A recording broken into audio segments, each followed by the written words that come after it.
Aston Kutcher has added himself to the growing list of prominent figures calling for stricter gun control laws in the wake of the mass shooting which shook Las Vegas. The Hollywood star revealed he was a longtime gun owner but said the carnage unleashed on Vegas on Sunday night had forced him to rethink his position.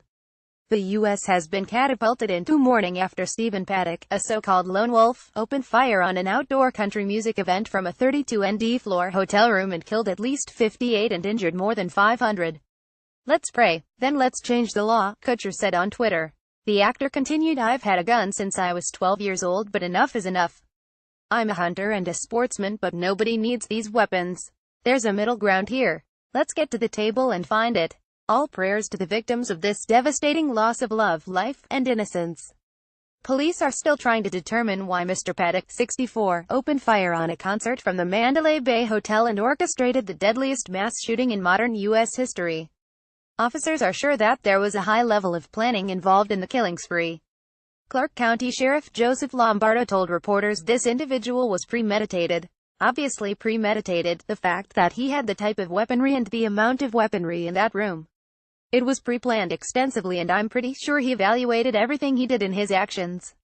The massacre has refueled long-standing debates over gun ownership laws in the U.S., but the White House has sidestepped discussions over the right to keep and bear arms.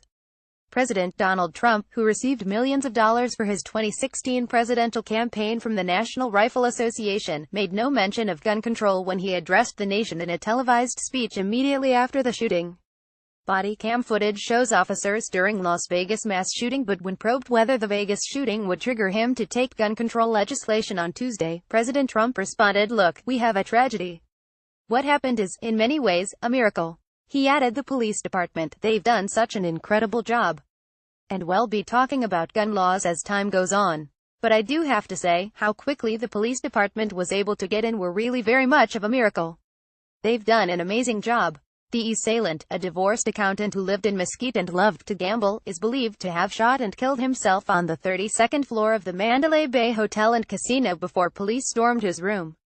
Mr. Paddock's brother, Eric Paddock, said the family was shocked by the news but has not offered any real clue into what triggered the attack. He described his brother as a financially well-off man with no history of mental health issues who was fond of video poker and cruises. "We're still just completely befuddled. Dumbstruck," Mr. Paddock said outside his home in Orlando, Florida. The mass murderer had a business degree from California State University in Northridge. He had no known criminal record, and public records showed no signs of financial troubles. More about Ashton Kutcher, Donald Trump Las Vegas shooting, Stephen Paddock reuse content.